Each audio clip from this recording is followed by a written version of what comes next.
Did anything change after Lam's press briefing late yesterday?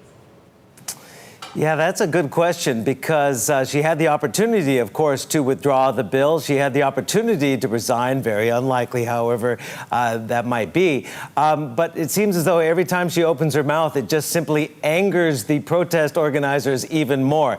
Keep in mind, there are 5 key demands that the protest organizers want. Maybe from least important to most important. Classify the June 12th protest as, don't classify it as a riot. Well, check. They pretty much got that with the commissioner of the police saying they've never described it as a riot. So they got a win there. They also want accountability for the police violence that they saw on June 12th. Half check, you could say, because the police commissioner did say that they will launch an investigation. But the other 3 main demands have not been met. And the main one, of course, is Carrie Lam resigning. She gave absolutely no indication that that is in her plans at all. She, in fact, said she wants another chance to prove to the Hong Kong people that she can help the economy and help the people's lives over the next 3 years while her term expires in 2022. Also, withdrawing the bill, no, she's not going to do that. And the third main one, drop charges against those detained. No indication that she would do that if there is a criminal proceeding and if there was criminal activities committed by those protesters. Let's hear from Carrie Lam and her apology, her personal apology for the handling of this crisis.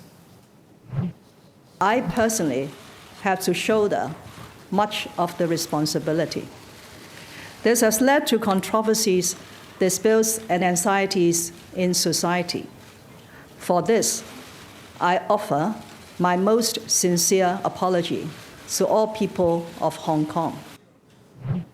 Well, the protest organizers held a press conference right after this, and they dismissed it as a so-called apology, and they are vowing to ramp up protesters if their demands are not met.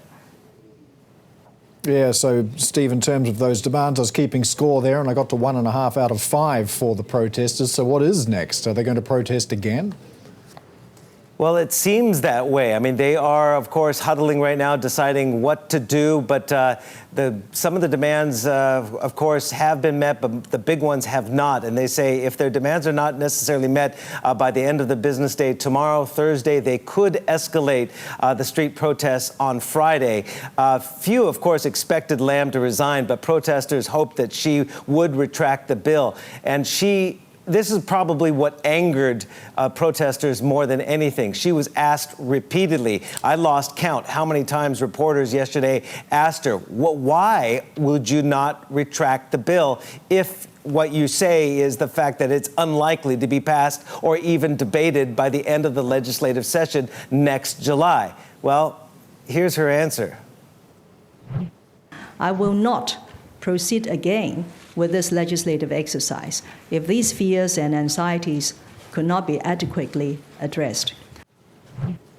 So that was the most committal she could be on that issue.